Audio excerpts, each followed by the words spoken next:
Hello. आप लोगों को आवाज आ रही है? मेरी क्लियर आवाज है? हेलो।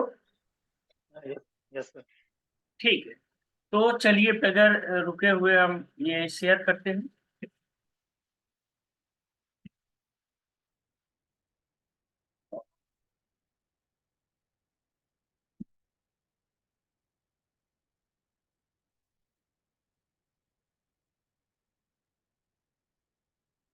ये शेयर हो गया। क्लियर दिखाई दे रहा है ना आप सबको? Hello. Yes sir. Okay. Yes sir. तो चलिए आज जो हम शुरू करेंगे। आज हमने आप लोगों को भेजा है बहुत सारे मटेरियल्स है। So as you know today we sent approximate 34 current affairs material. 34 इसमें टॉपिक है, तो इतना तो हम आज कवर नहीं कर सकते हैं, क्योंकि जानते ही यहाँ पे हमारे पास आधा घंटा टाइम होता है। तो इसमें से हमने सेलेक्ट किया है 10। So we selected 10 topics. तो हमने इसमें 10 टॉपिक सेलेक्ट किया है जिस पे हम डिस्कस करेंगे। तो आप लोग हमारे साथ बने रहें।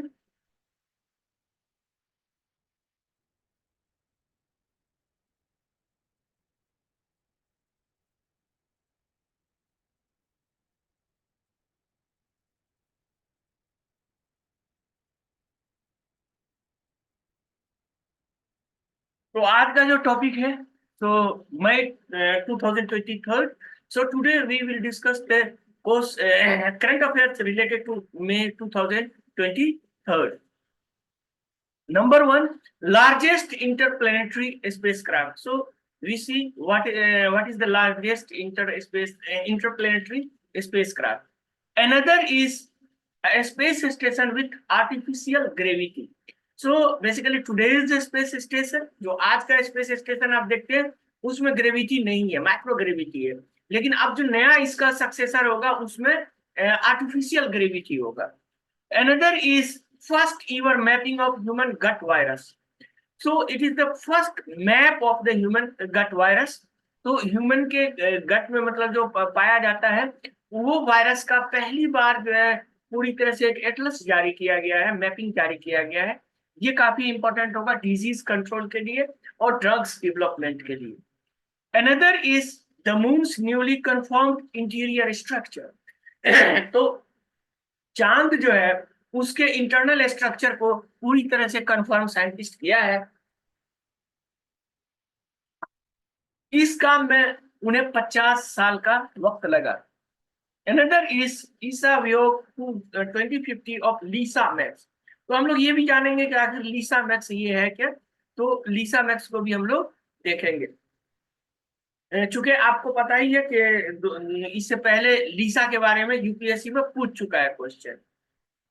तो ये लीसा मैक्स काफी इंपॉर्टेंट हो जाता है। Another is strange boson star in the Milky Way. So what is boson star? तो बोसोन स्टार जो है किसे कहते हैं, और ये थियोरेटिकल था, और ये पहली बार इस तरह के स्टार को डिटेक्ट किया गया है हमारे मिल्की वे में। Another is black gem telescope. So basically hunt for gravitational waves. तो ग्रेविटेशनल वेव्स के खोज के लिए ब्लैक जेम टेलीस्कोप है, इसको भी देखा जा रहा है। उसी तरह से half of the world largest lake are losing, यानी दुनिया के जो सबसे बड़े लेक हैं वो धीरे धीरे उसके वाटर खत्म हो रहे हैं, सूख रहे हैं। और आप जानते हैं लगातार लेक से रिलेटेड क्वेश्चन पूछता है। तो अब हम इंडियन ज्योग्राफी पे जरूर ये कर रहे हैं, मैप पे कर रहे हैं, तो मैप में भी आप लोग शामिल होइए। Another is the global flow of toxic mercury. ये जो टॉक्सिक मरकरी है, मरकरी का जो यूज होता है वो होता क्या है कि बेसिकली डेवलप्ड कंट्री उसको यूज करते हैं और उसको डिस्पोज करते हैं अंडर डेवलप्ड कंट्री या developing country. Another is organic solar cell. Organic solar cell achieve 90.13 efficiency. So basically इसको ऑर्गेनिक सोलर सेल OSC कहा जाता है। तो ये ऑर्गेनिक सोलर सेल क्या होता है इस पे भी हम लोग चर्चा करेंगे। और ये देखेंगे कि ये इस तरह से डेवलप करके पहली बार इतनी ज्यादा अच्छी इफिशियंसी वाला ऑर्गेनिक सोलर सेल को डेवलप किया गया। तो चलिए आगे चलते हैं हम लोग।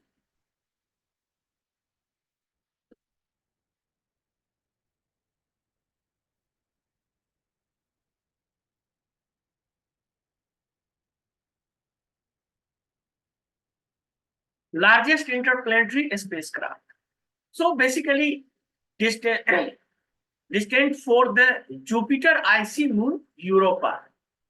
The Europa Clipper spacecraft is the largest NASA has ever flown in the interplanetary space mission. It is being ready to launch 10th October 2024. तो ये जुपिटर पर इसको मतलब जाने वाला है ये स्पेसक्राफ्ट। इसका नाम है यूरोपा क्लिपर स्पेसक्राफ्ट। ये बेसिकली नासा अभी तक जितने भी इंटरप्लेनेटरी मिशन किए हैं, मतलब यहाँ से आप वेनस पे जा रहे हैं, मार्स पे जा रहे हैं, सैटर्न पे जा रहे हैं, उसमें ये सबसे बड़ा है इंटरप्लेनेटरी मिशन। ये एक नया अचीवमेंट है। और ये जो है यूरोपा क्लिपर की अगर हम बात करें तो spacecraft fly to the moon about, जो मून मतलब यूरोपा जो है जुपिटर का 50 times while orbiting Jupiter. Jupiter को ये रोटेट करेगा और तकरीबन 50 बार जो है जो इसके यूरोपा को ये करेगा। क्यों? क्योंकि यूरोपा का जो गोल है, इस मतलब यूरोपा जो है इसमें पोटेंशियल है कि एलियन लाइफ पाया जा सकता है। तो goal is find out whether Europa has potential support to life. यानी यूरोपा का जो है, यूरोपा का स्ट्रक्चर इस तरह से बना हुआ है कि उसके आइसी मून है, ये आइस से कवर है, लेकिन उसके अंदर आप देखेंगे यूरोपा के अंदर वो एक बहुत बड़ा साल्टी ओशन है, जिस तरह से हमारे समुद्र में, यानी बर्फ के नीचे ओशन है।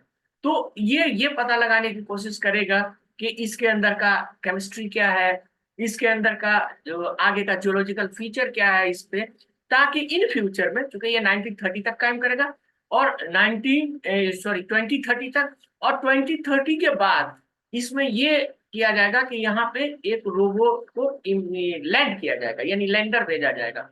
तो लैंडर भेजने के लिए कौन सा प्लेस सुटेबल होगा, उसके लिए इसको डेवलप किया गया है। अनदर इज, सो इसको आप देखिए, ये ये बेसिकली जो लॉन्च किया जाएगा वो है एसएलएस रॉकेट। और एसएलएस जो है अभी ये है एसएलएस रॉकेट। एसएलएस का मतलब है space space launch system, SLS. ये अभी तक का दुनिया का सबसे बड़ा रॉकेट है। जो अभी इससे पहले सैटर्न रॉकेट जो अपोलो मिशन से गया था उससे भी बड़ा है, और ये दुनिया का सबसे बड़ा हैवी रॉकेट है। और ये बेसिकली यूरोपा का मून, ये है यूरोपा क्लिपर, ये देखिए। और ये जुपिटर है बैकग्राउंड में आप देख रहे हैं। ये बेसिकली मेन टेरेन का खोज करेगा कि जहां से ये कोशिश किया जा सके लैंडर भेज करके इन फ्यूचर में कि वहां पे कौन से लाइफ के फॉर्म है या नहीं है, उसके रिसर्च के लिए उसको भेजा जाएगा। सो इसका एनिमेशन भी आप देख सकते हैं, ये इस तरह से होगा। ये है आपका यूरोपा, ये यूरोपा है।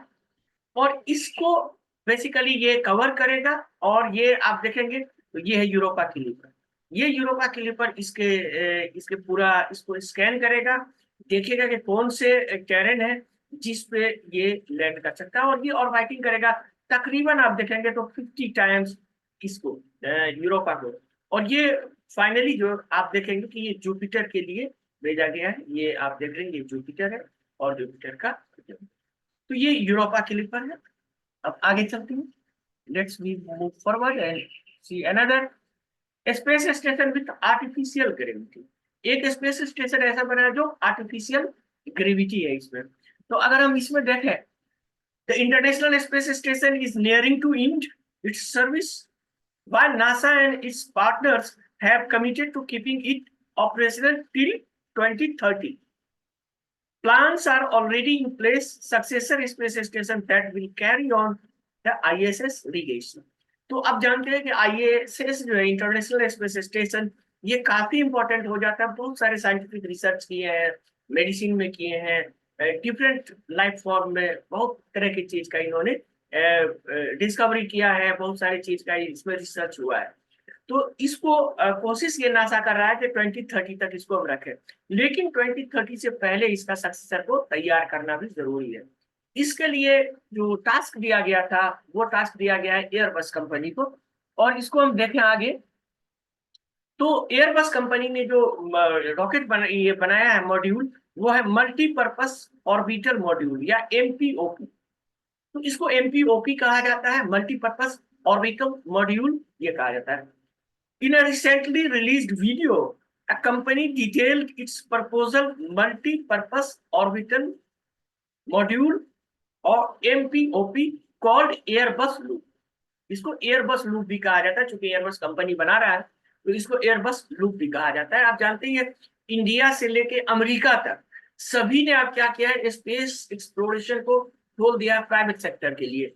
अब प्राइवेट सेक्टर इसमें शामिल हो रहा है। तो इंडिया में भी मैंने जो चंद्रयान वाला है उसमें बताया था कि कौन कौन सा प्राइवेट सेक्टर है, मून मिशन में कौन कौन से प्राइवेट सेक्टर है जो इसमें भागीदारी ले रहा है। और इसका मेन मकसद ये है कि चाहे आप देखें स्पेस स्टेशन हो या ये हो, इसका है कि जब इंटरप्लेनेटरी, जैसे कि मार्स पे आपको जाना है, मून पे जाना है, तो उसके लिए एक बेस का काम करे। So this modular space segment contain 3 decks, a centrifuge and enough volume for a crew of 4 members, making it suitable for future space mission, long duration mission to the Mars। यानी इसमें ये भी कोशिश किया जाएगा कि अगर हम लॉन्ग ड्यूरेशन स्पेस में रहे, तो 2 साल 3 साल तक अगर रहे, तो इंसान के बॉडी पे क्या इम्पैक्ट पड़ सकता है। और इस तरह का अगर स्पेस स्टेशन जिस तरह से बना है, इस तरह का अगर हम स्पेस क्राफ्ट बनाएंगे, तो हो सकता है कि इंसान पे अभी जो माइक्रोग्रेविटी में असर पड़ रहा है बॉडी पे, उस पे इस पे कम इम्पैक्ट पड़े। और इसका मतलब ये हो गया कि हम ज्यादा देर तक जब स्पेस में रह पाएंगे, तब आप क्या कर सकते हैं कि आप दूर तक का सफर कर सकते हैं, मार्स तक का जा सकते हैं, बियॉन्ड मार्स भी जा सकते हैं। So here we see the animation of the Airbus loop. Airbus loop या एमपीओपी को हम लोग देखते हैं। चलिए, ये इस तरह का आपको बनेगा एयरबस लूप या मल्टी ऑर्बिटल। ये इसमें ये जो है इसका 3 डेक होगा। ये देखिए 3 डेक होगा, एक हैबिटेबल डेक, एक साइंस डेक। इसका इस तरह से, तो ये 3 डेक आप देख सकते हैं। इसमें 4 आदमी आराम से रह पाएगा, और ये पूरा इस तरह से होगा कि आपको लगेगा कि इसके अंदर ग्रेविटी है, जो आर्टिफिशियल ग्रेविटी होगा। आप इस तरह से खड़े होके काम कर पाएंगे, जो इससे पहले आप देख रहे थे स्पेस स्टेशन पे फ्लाई करके। और ये बेसिकली एयरबस कंपनी बनाया है, और आप ये मार्स वगैरह पे भी जा सकते हैं इसको लेकर। तो हम एक बार फिर से आपको दिखाते हैं।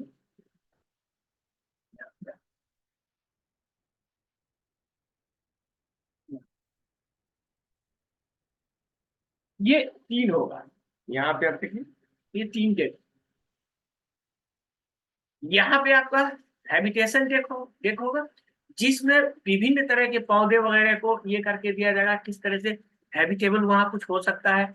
उसी तरह से दूसरा साइंस एक्सपेरिमेंट का टेस्ट होगा, और तीसरा सेंट्रीफ्यूज होगा।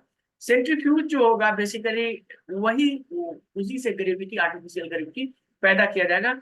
ये बेसिकली प्लस है centrifuge tunnel and green house. इसके अंदर एक सेंट्रीफ्यूज टनल भी होगा जिससे, और उसके अंदर ग्रीन हाउस भी होगा, जिससे कोशिश ये किया जाएगा। तो ये 3 डेडिकेटेड डेक इसमें बनेगा। तो ये काफी इंपॉर्टेंट आपका हो जाता है in future international Space station को इसको ये करने के लिए आपको। तो ये था आपका, आगे चलते हैं हम लोग। First ever mapping of human gut virus. So here we see researcher at the APC Microbiome Ireland has collaborated with the scientists University of Newark to complete first ever structural atlas of Crosavirus.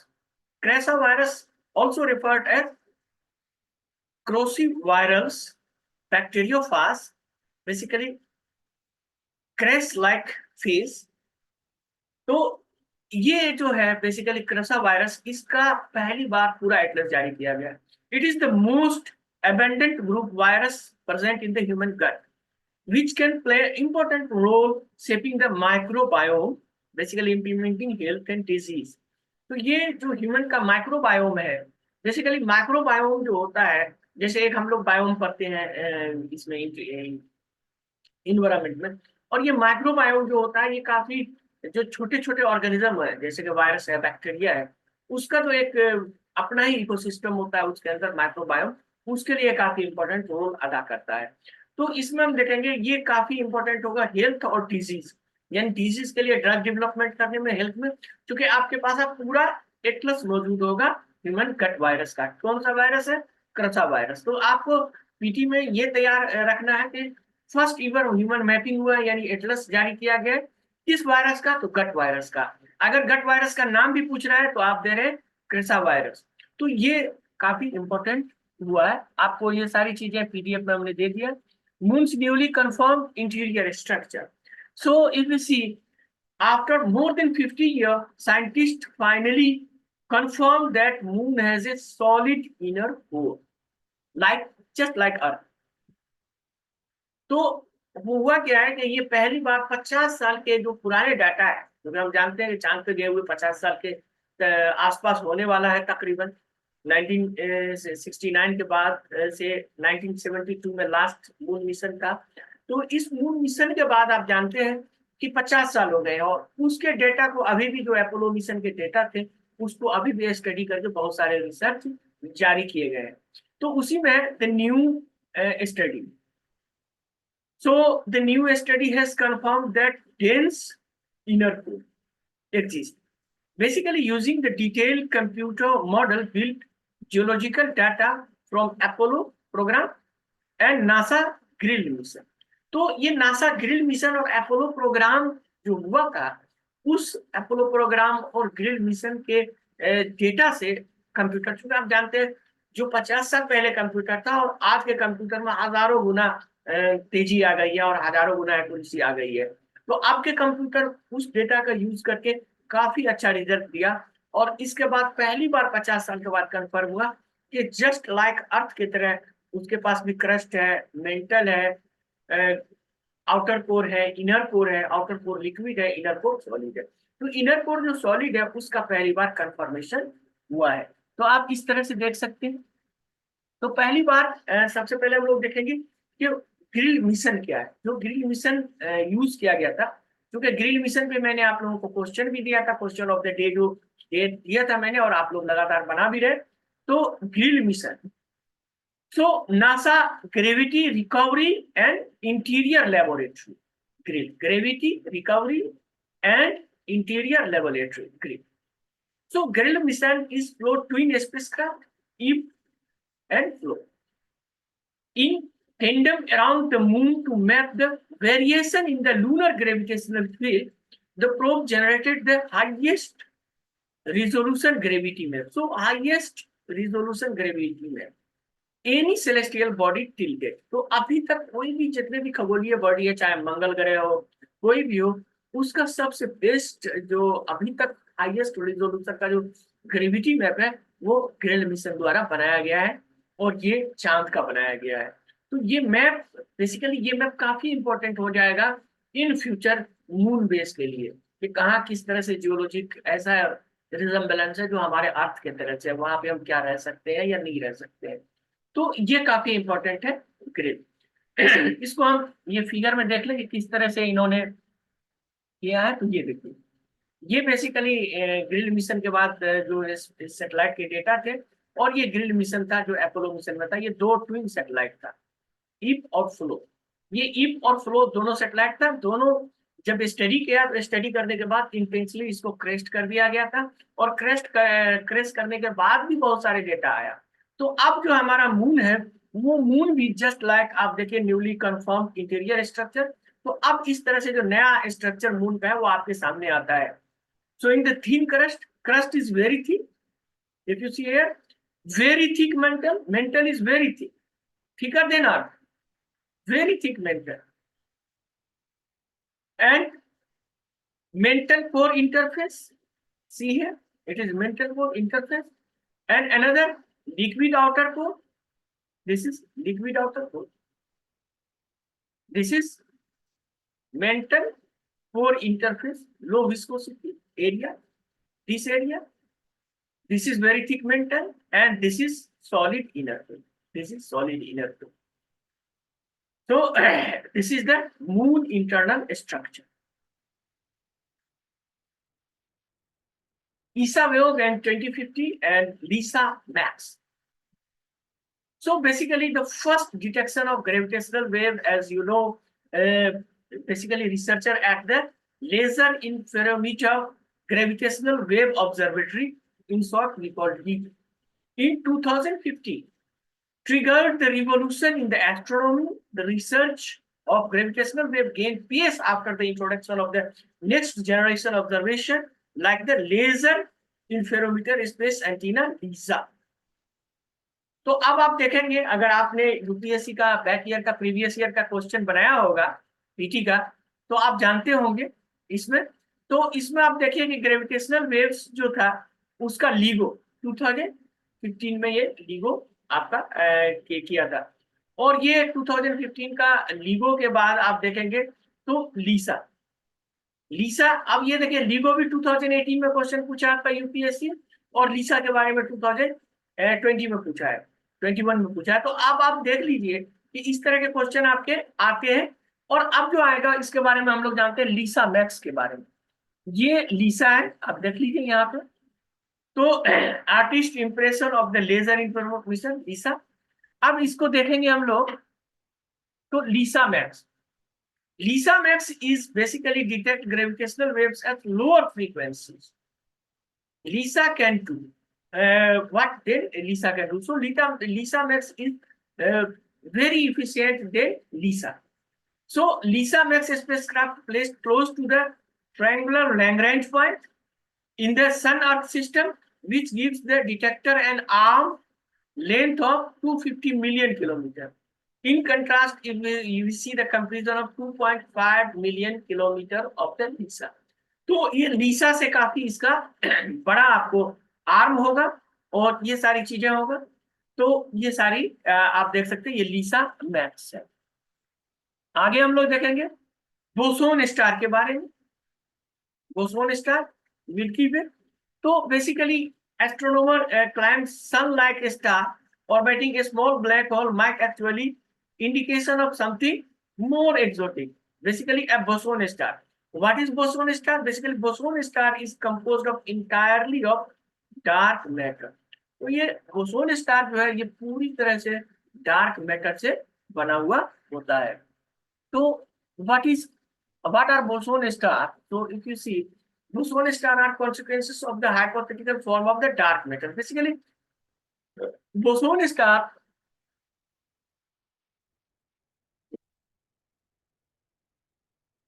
made by dark matter. As we know, the dark matter content, if you see here,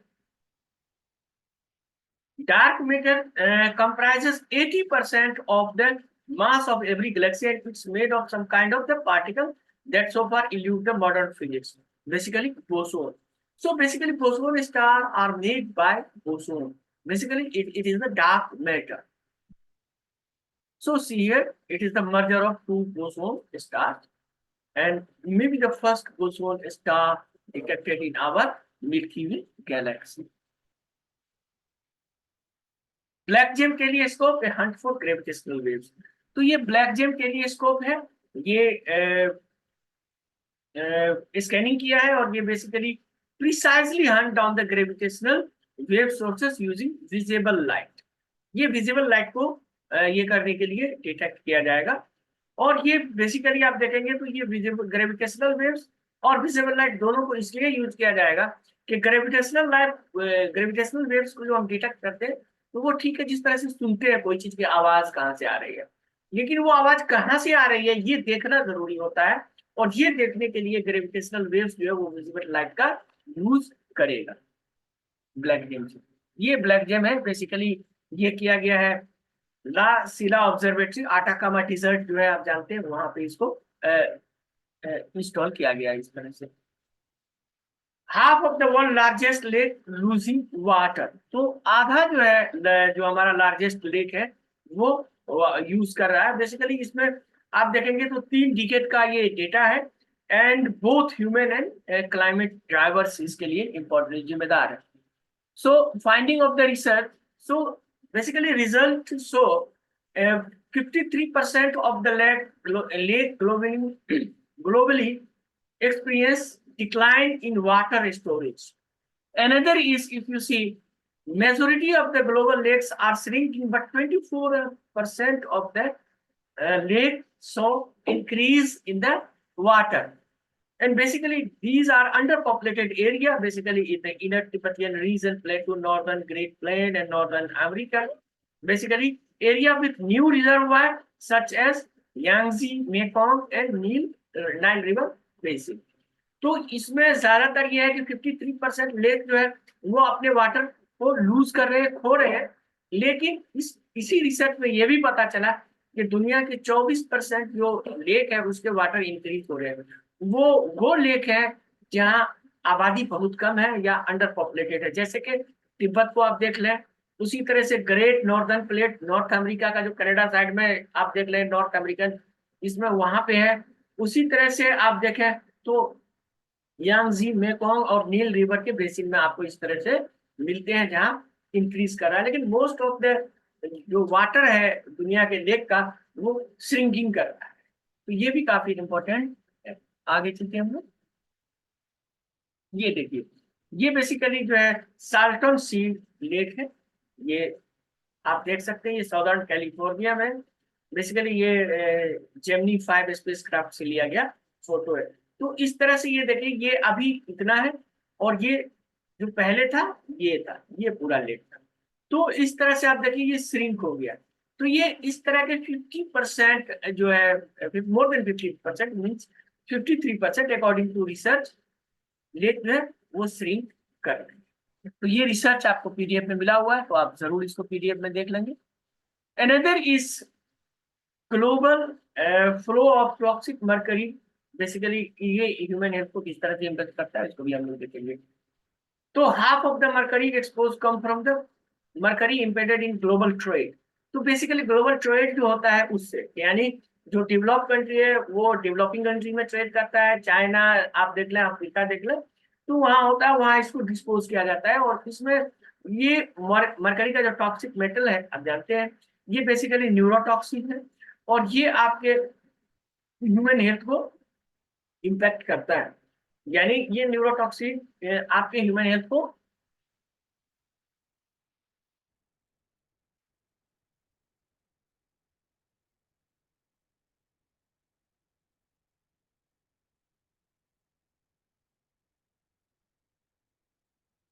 human health को ये करता है। और ये basically चाहे आप छोटी मात्रा में क्यों ना आप मरकरी लें, मरकरी ये पोल्यूटेंट है, ये टॉक्सिन है, ये जहर का काम करता है, और ये आपको हेल्थ को इम्पैक्ट करता है न्यूरोटॉक्सिन में। अनदर, तो इसको आप देख सकते हैं, ये देखो, ये बेसिकली यूएस है। यूएस कहाँ कर रहा है डिस्पोज? चाइना में कर रहा है। उसी तरह से आपको साउथ अमेरिका में कर रहा है, जैसा कि मैंने बताया। उसी तरह से आप देखिए कहाँ कर रहा है, इंडिया में कर रहा है डिस्पोज। उसी तरह से देखिए कनाडा डिस्पोज कहाँ कर रहा है, अफ्रीका में कर रहा है। उसी तरह से देखिए इंडिया कुछ मात्रा में डिस्पोज अफ्रीका में कर रहा है। उसी तरह से आप यहाँ देख लें कि यूरोप वाला जो है, ज्यादातर यूरोप वाला बड़ी मात्रा में अफ्रीका में ये डिस्पोज कर रहा है। उसी तरह से कुछ इंग्लैंड आप देखिए तो इंग्लैंड कहाँ डिस्पोज कर रहा है, अमेरिका में कर रहा है। उसी तरह से आप देख लें कि ये नीदरलैंड का जो कंट्री है, ये आपको यहाँ चाइना के पास, ये जो है सेंट्रल एशिया में यहाँ डिस्पोज कर रहा है। तो इस तरह से आप देखें तो ये जो है, ये आप देखिए किस तरह से कंटामिनेशन है। तो अब आप देखिए अफ्रीका में सबसे ज्यादा आप देखिए कि चारों तरफ से अफ्रीका में आ रहा है। एक तरफ यूरोप से आ रहा है, एक तरफ अरबियन मिडिल ईस्ट वाला इसको ये कर रहा है। उसी तरह से देखा तो यूएस कर रहा है, उसी तरह से देखा तो इंडिया भी देख कर रहा है। उसी तरह से साउथ अमेरिका में ये पूरा से ये हो रहा है। तो साउथ अमेरिका, अफ्रीका और चाइना, ये तीन आप देखिए कि जहां सबसे ज्यादा मरकरी को डिस्पोज किया गया है। आगे चलते हैं। The organic solar cell efficiency 19.31%. So if we see, researchers at Hong Kong Polytechnic University have achieved breakthrough in the power conservation efficiency 19.31 with the organic solar cells, OS, organic solar cells, also known as polymer solar cell. So organic solar cell is also known as polymer solar cell. So what is power generation efficiency? We also know that. तो power generation efficiency क्या होता है, इसको भी हमको जानना चाहिए. So see, PEC is a measure of the power generation from a given solar irradiation. So basically, if we receive solar energy from the solar, so what percentage of solar energy received by a device? तो इस device, कोई भी device हम लगाते हैं, उससे कितना percent हम सोलर एनर्जी रिसीव कर सकते हैं. कंसीडर द सिग्निफिकेंट, ये काफी इंपॉर्टेंट होता है, benchmark for the performing of the photovoltaics, TVs और solar panel in power generation. तो ये काफी इंपॉर्टेंट हो जाता है पावर जनरेशन के लिए. तो चलिए आप लोग आए खुशी हुई, लेकिन ये जो हमारा होगा आपका, ये लास्ट क्लास है हमारा, और इसके बाद हम आपको, अब चूंकि मई आ गया है और आज ये 9 मई, मैंने 15 मई तक कहा था, तो 15 मई तक का मतलब ये था कि उसमें मैंने आपको कहा था कि आपको 100 प्लस क्वेश्चन देंगे, तो वो आपको 150 क्वेश्चन अब हम देने वाले हैं. तो वो क्वेश्चन भी आप जरूर ले सकते हैं 150. उसी तरह से जो हमारे साथ रजिस्टर्ड किए हैं उनको तो हम देंगे ही देंगे, जो हमारे बच्चे रजिस्टर्ड हैं उनको तो हम दे रहे हैं. जो नहीं रजिस्टर्ड किए हैं वो जरूर आप रजिस्टर्ड करवा लें, और आपको भी हम ये क्वेश्चन देंगे. 150 प्लस क्वेश्चन होगा, तो वो काफी स्टैंडर्ड क्वेश्चन है, मोस्ट प्रोबेबल क्वेश्चन है, जो संभावित है कि आ सकता है. पहली बात. दूसरी बात, मैप क्लास जो है, अब अभी भी हम 3 मैप क्लास जरूर जारी रखेंगे. एक तो इस सैटरडे को, उसके बाद 2 सैटरडे और आपको मैप, चूंकि इंडियन मैप हमने नहीं किया था, तो 3 हमने वर्ल्ड मैप पे दिया है, 3 इंडियन मैप पे दे देते हैं, चूंकि अब टाइम बहुत कम है. उसके बाद एक हम कॉम्प्रिहेंसिव मैप क्लास शुरू करेंगे. उसके बाद आपको 2025 वाले बच्चों के लिए, तो जो इसमें शामिल होना चाहते हैं शामिल हो सकते हैं. मेहनत जो मैं करता हूँ आप देख सकते हैं, उसके लिए आपको जो कोशिश हो, इसमें कोई फीस नहीं है, आप जो चाहे डोनेट कर सकते हैं. सो थैंक्स आने के लिए, आप लोगों को आने के लिए बहुत बहुत शुक्रिया. चलते हैं, मिलते हैं अब हम मैथ क्लास में. तो आप सभी का बहुत बहुत शुक्रिया.